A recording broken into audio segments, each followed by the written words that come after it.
O vento carregava folhas secas pela rua dos Jacarandás, onde o tempo parecia ter esquecido de passar. As casas antigas se enfileiravam como dentes tortos em um sorriso melancólico, suas fachadas descascadas, contando histórias que ninguém mais se importava em ouvir. Entre elas, uma se destacava pelo abandono. Janelas tapadas com tábuas, jardim selvagem crescendo entre as rachaduras do portão de ferro e uma placa desbotada que mal se conseguia ler. Vende-se. Eduardo Mendes parava ali todas as manhãs durante suas caminhadas. Não por acaso. Ele havia deixado de acreditar em coincidências há muito tempo. Aos 52 anos, o império que construíra lhe rendia fortunas que nem conseguia contar, mas nenhuma quantia a comprar o que ele mais buscava: um lugar onde pertencer de verdade. A Mercedes preta estacionava na esquina, e Eduardo descia para caminhar as 3 quadras até a casa. Seus passos ecoavam no asfalto rachado, misturando-se aos sons matinais do bairro. Crianças indo para a escola, comerciantes abrindo suas pequenas lojas, vizinhas regando plantas nas calçadas. Um mundo simples, que ele observava de longe, como quem assiste a um filme de uma vida que nunca teve. Foi numa terça-feira que ouviu Dona Benedita comentando com a vizinha. Aquela menina continua entrando lá, sabe? Todo dia depois da escola. Fica horas desenhando nas paredes, falando sozinha. Ou não tão sozinha assim. Como assim, Benedita? Juro que ouço ela conversando, como se alguém respondesse. Dá até calafrio. Eduardo fingiu amarrar o cadarço, prestando atenção na conversa. Uma criança que desenhava em paredes abandonadas e conversava com... quem? O absurdo da situação deveria tê-lo feito seguir em frente, mas algo em seu peito se contraiu. Uma curiosidade estranha, quase dolorosa. Naquela mesma tarde, ligou para seu advogado. Quero comprar uma propriedade. Rua dos Jacarandás, número 247. Sim, aquela abandonada. Não, não é para demolir. E mantenha meu nome fora dos documentos. 2 semanas depois, segurava as chaves nas mãos trêmulas. O ferro estava frio e enferrujado, mas abriu a porta com um clique que ecoou pelo interior vazio. O cheiro atingiu primeiro. Mofo misturado com algo doce, como giz de cera. Depois veio a luz. Feixe de dourado entrando pelas frestas das tábuas, criando listras no chão empoeirado. E então vi os desenhos. Cobriam as paredes como um mural infinito de cores e emoções. Não eram rabiscos infantis simples, mas histórias inteiras contadas em traços. Uma família sentada à mesa, todos sorrindo. Uma árvore gigante com raízes que se espalhavam por toda a parede. Flores brotando em rachaduras no concreto. Um coração partido que sangrava arco-íris. Eduardo caminhou em silêncio, como visitante de uma catedral. Cada desenho parecia pulsar com vida própria.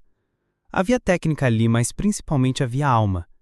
Uma alma que chorava, ria, esperava e sonhava através de lápis de cor gastos. Num canto encontrou a assinatura. Um pequeno sol com rostinho sorridente e as iniciais LS. Abaixo, com letra tremida, estava escrito: para a mamãe, que mora agora nas estrelas. A garganta de Eduardo se fechou. Há quanto tempo não sentia aquele aperto no peito? Há quanto tempo não se emocionava de verdade? Ouviu passos na varanda. Rápido, escondeu-se atrás de uma coluna. Uma criança entrou. Menina de uns 8 anos. Cabelos pretos presos em um rabo de cavalo, uniforme escolar amassado. Carregava uma mochila pequena da qual tirou lápis de cor, como um artista preparando sua paleta. Oi, mamãe, sussurrou para a parede onde havia desenhado uma mulher de vestido azul. Hoje a professora disse que você está orgulhosa de mim. É verdade? Eduardo sentiu o chão se mover sob seus pés. A criança não estava louca. Estava conversando com a única família que lhe restara. Os desenhos que criara para não se sentir sozinha. Permaneceu ali por 1 hora, escondido, ouvindo fragmentos daquela conversa unilateral que quebrava e curava seu coração ao mesmo tempo. Quando a criança foi embora, prometendo voltar no dia seguinte, Eduardo saiu da casa transformado. Pela primeira vez em décadas, tinha encontrado algo que o dinheiro não podia comprar, mas que talvez pudesse proteger. Luna Silva tinha 8 anos e meio quando descobriu que as paredes podiam guardar mais do que tinta descascada. Depois que a mãe partiu, foi morar com os anjos, explicara a avó Judite com lágrimas nos olhos. A menina descobriu que desenhar era como falar sem fazer barulho, como abraçar sem tocar. A casa da Rua dos Jacarandás se tornara seu refúgio 3 meses atrás. Passava por ali voltando da escola quando ouviu o vento sussurrando pelas frestas. Curiosa, encontrou uma janela dos fundos mal fechada e entrou. O silêncio ali dentro não era pesado como o de casa, onde a avó suspirava baixinho e as fotografias da mãe pareciam acusá-la de não chorar o suficiente. No primeiro dia, desenhou apenas uma flor, pequena, simples, no canto da parede da sala. No segundo, desenhou uma borboleta pousada na flor. No terceiro, um sol sorrindo para as duas. Sem perceber, estava criando um mundo onde podia controlar quem ficava e quem ia embora. Eduardo descobriu o horário dela. Todo dia às 4 da tarde, quando as aulas terminavam. Chegava primeiro, escondia-se e observava o ritual. Luna tirava os lápis da mochila com cuidado, como quem manuseasse joias. Escolhia o local na parede, conversava com os desenhos antigos e então começava. Hoje vou desenhar nossa cozinha, anunciou numa quarta-feira chuvosa. Lembra, mamãe? Você fazia aquele bolo de cenoura que cheirava a casa inteira. E desenhou. Um fogão desproporcional, uma mesa redonda, duas figuras femininas, uma alta, outra pequena, misturando algo numa tigela. Os traços tremiam de saudade, mas as cores eram vibrantes de amor. Eduardo observava fascinado como ela dava vida às memórias. Cada desenho era uma conversa, uma súplica, uma tentativa de manter vivo o que havia partido. A árvore gigante era onde costumavam fazer piquenique. O coração partido era o dia do diagnóstico. As flores nas rachaduras eram a esperança que a mãe insistia em plantar, mesmo nos momentos mais difíceis. "Por que você não está aqui de verdade?" perguntou Luna certa tarde, a voz embargada. Estava desenhando uma cama de hospital com muito cuidado, colorindo os lençóis de azul claro. "Eu prometi que ia ser forte. Prometi que ia cuidar da vovó. Não é justo você ter ido embora assim." Eduardo sentiu lágrimas rolarem por seu rosto. Há anos não chorava. Havia se convencido de que homens de negócio não tinham esse luxo. Mas ali, escondido como uma criança, redescobria que as emoções não escolhem hora nem lugar para nos encontrar. Luna passou a falar mais com os desenhos, contando sobre a escola, sobre como a avó estava mais esquecida, sobre os sonhos estranhos onde a mãe voltava para jantar. Eduardo aprendeu que ela gostava de matemática, mas odiava a educação física, que tinha medo do escuro, mas adorava tempestades, que guardava moedinhas numa lata para comprar flores para o túmulo da mãe. Uma tarde, ela desenhou algo diferente. Um homem de terno parado na porta da casa. "Acho que tem alguém cuidando daqui agora, mamãe", disse, olhando diretamente para onde Eduardo se escondia. "Às vezes sinto que não estou sozinha. Você acha que é possível?" O coração dele disparou. Ela sabia?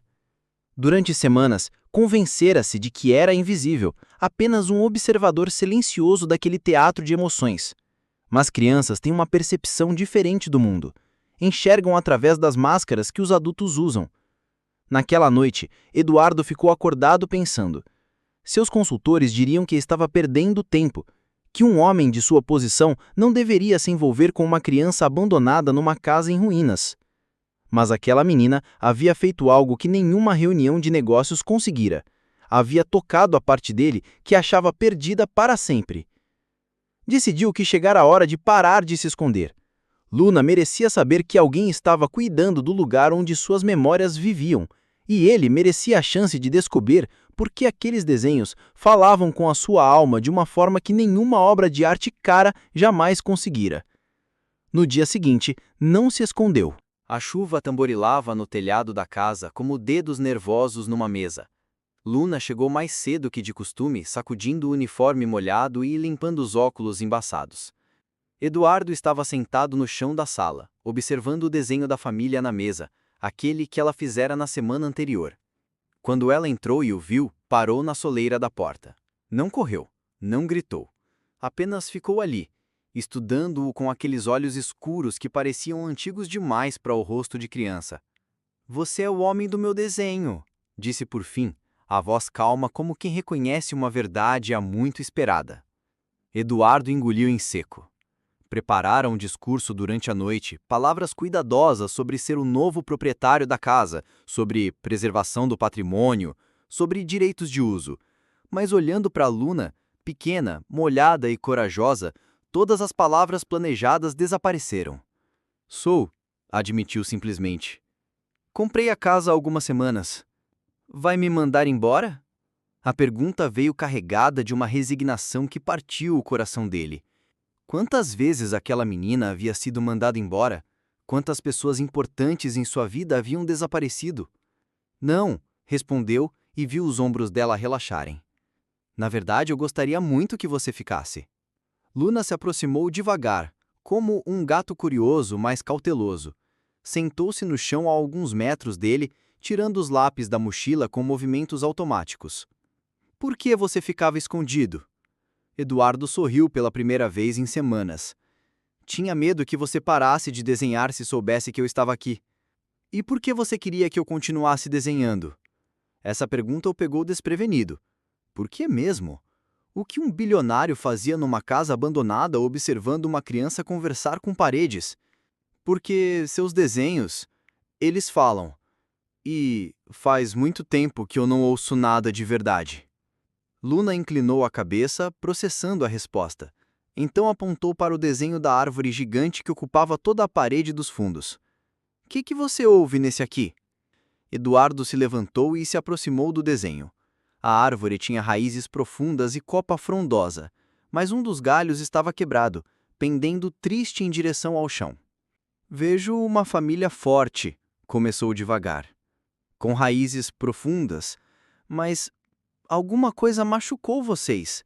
Quebrou uma parte que era importante. Os olhos de Luna se encheram de lágrimas, mas ela sorriu. A mamãe era o galho maior. Quando ela ficou doente, foi como se a parede toda ficasse triste. Mas vó Judite disse que as raízes continuam fortes, que a árvore não vai morrer. Eles ficaram em silêncio, contemplando o desenho. Eduardo sentiu algo se mover em seu peito, uma compreensão que ia além das palavras, uma comunicação que acontecia através das cores e formas espalhadas pelas paredes. E esse aqui? Perguntou Luna, apontando para um desenho que ele não havia reparado antes. Uma casa pequena com a porta aberta, mas ninguém dentro. Esse eu não entendo, admitiu Eduardo. É uma casa esperando. Às vezes as casas ficam vazias não porque ninguém quer morar nelas, mas porque estão esperando a família certa.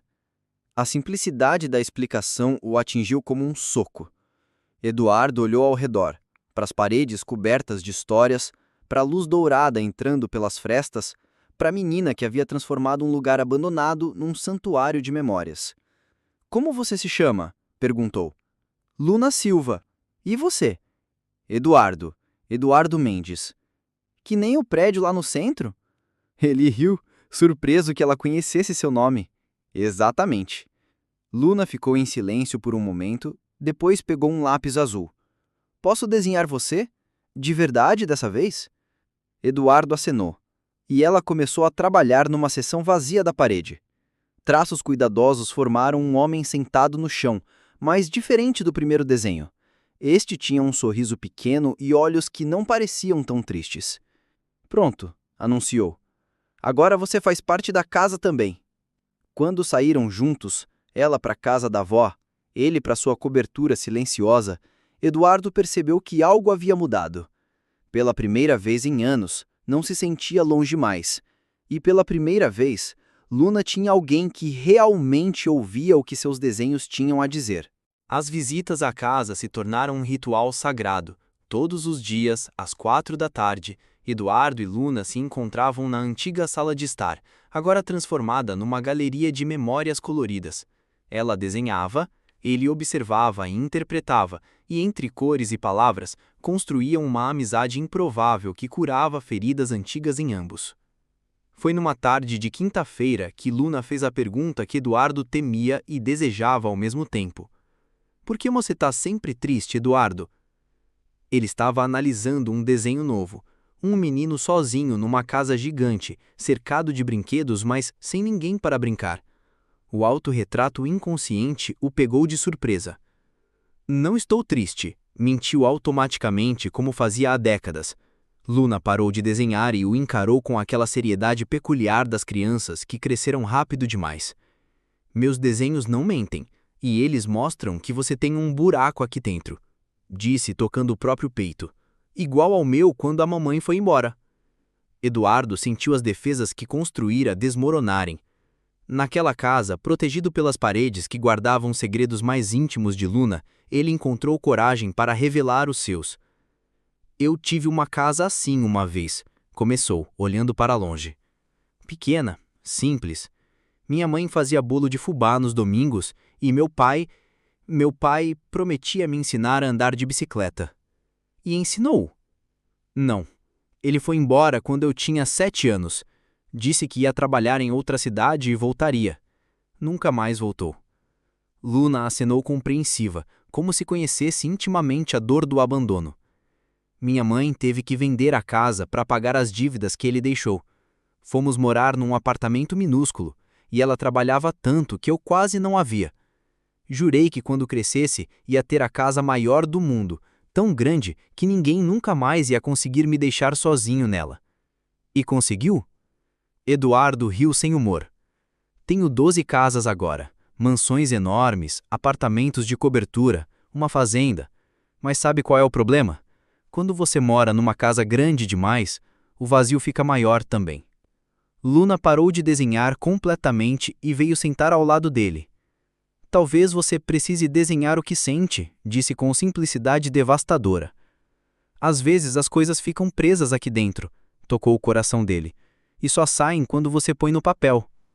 A sugestão era absurda. Eduardo Mendes não desenhava, comandava impérios, assinava contratos milionários, tomava decisões que afetavam milhares de pessoas. Mas algo na sinceridade de Luna o fez aceitar o lápis azul que ela oferecia. Sua primeira tentativa foi patética, uma linha torta que deveria ser uma casa. Luna não riu, apenas observou com interesse. Que casa é essa? A que eu perdi quando era criança. E essa pessoa aqui? Ela apontou para um bonequinho desproporcional ao lado da casa. Sou eu, esperando meu pai voltar. Conforme desenhava, algo estranho acontecia. As linhas tremiam, as cores saíam dos limites, mas pela primeira vez em décadas, Eduardo sentia algo se movendo no peito, não dor, mas alívio, como se cada traço libertasse um pedaço da tristeza que carregava. Foi quando ouviram passos na varanda. Luna? Luna, você tá aí? Uma mulher entrou apressada, 60 e poucos anos, cabelos grisalhos presos num coque frouxo, vestido simples, mas limpo. Ao ver Eduardo, parou abruptamente. Desculpe, eu não sabia que... Luna, o que você está fazendo aqui com esse senhor? Vovó Judite, este é o Eduardo. Ele é o dono da casa agora, mas deixa-o desenhar aqui. Judite Silva estudou Eduardo com desconfiança, mas havia algo familiar nos olhos dele. Algo que ele não conseguia identificar. Judite Silva, disse ela devagar. Antes era Judite Santos. O mundo parou. Eduardo conhecia esse sobrenome, essa mulher. Não da vida adulta, mas de um passado longínquo que tentara enterrar. Você morava na Rua das Flores, disse ele, a voz rouca. 2 casas depois da nossa. Eduardo Santos, sussurrou ela, reconhecendo no rosto. O menino que ficava esperando na janela. Luna olhou para os dois, confusa, mas fascinada. Vocês se conhecem? Conhecia sua avó quando era jovem, Luna. E ela conheceu minha mãe. Judite se aproximou devagar, como quem se aproxima de um fantasma. Sua mãe, Dona Carmen, ela morreu esperando seu pai voltar, esperando você voltar também. As palavras atingiram Eduardo como pedradas. Todas as casas, todo o dinheiro, todos os anos construindo muros ao redor do coração, e a resposta para o seu vazio estava ali, na casa abandonada, nos desenhos de uma menina que também conhecia a dor da perda. Ela nunca parou de falar sobre você, continuou Judite. Até o fim, dizia que um dia você ia voltar para casa. Eduardo desabou, 45 anos de sucesso financeiro e fracasso emocional colapsaram numa lágrima que rolou por seu rosto. Luna, sem dizer nada, ofereceu-lhe outro lápis. Quer desenhar sua mãe também? E pela primeira vez desde os 7 anos, Eduardo desenhou. Não para controlar, não para impressionar, mas para curar. 6 meses depois, a casa da Rua dos Jacarandás havia se transformado, mas não da forma que qualquer arquiteto recomendaria. Eduardo não apagou um único desenho. Ao contrário, mandou que técnicos especializados os protegessem com verniz especial, garantindo que as cores permanecessem vivas por décadas. As reformas foram cuidadosas: telhado consertado para proteger da chuva, janelas trocadas para melhorar a luz natural, piso nivelado mas mantendo o charme das tábuas antigas. A casa respirava história, mas agora também respirava futuro. Numa manhã de sábado, Eduardo abriu as portas para o primeiro grupo de crianças do projeto Casa das Histórias. Eram 12, entre 6 e 10 anos, algumas órfãos, outras de famílias em situação vulnerável, todas carregando dentro do peito histórias que precisavam ser contadas através de cores. Luna, agora com 9 anos e meio, havia se tornado a mentora não oficial. Ensinava aos novatos onde encontrar os melhores lápis, como misturar cores para criar novos tons e, principalmente, como fazer as paredes escutarem. Não importa se você não sabe desenhar direito, explicava para um menino tímido que segurava o lápis como quem segura uma cobra. O importante é que você conte sua história. A parede vai entender. Eduardo observava de longe, mãos nos bolsos, sorriso permanente no rosto. Havia vendido 3 das 12 propriedades que possuía. O dinheiro foi para criar outros 5 centros como aquele em bairros diferentes da cidade, mas sempre voltava para a Rua dos Jacarandás, porque foi ali que aprendeu a diferença entre ter uma casa e ter um lar. Judite agora era a funcionária oficial do projeto, cuidando das crianças e preparando o lanche da tarde. Sua neta havia ganhado não apenas um espaço para desenhar, mas uma família estendida de pequenos artistas que entendiam a linguagem universal da saudade e da esperança. "Senhor Eduardo", chamou uma menina de cabelos cacheados, "quer ver o que eu desenhei?" Era uma família de pássaros num ninho, 2 grandes e 2 pequenos, todos abraçados. Mas um dos pássaros pequenos estava um pouco separado, olhando para o céu. "Esse sou eu", explicou a menina. "Às vezes me sinto fora do ninho, sabe? Mas a Luna disse que às vezes a gente só precisa de um tempo para aprender a voar." Eduardo se agachou ao lado dela, observando o desenho com a seriedade que merecia. "E você acha que vai conseguir voar?" "Acho que sim, principalmente agora que tenho esse lugar para treinar."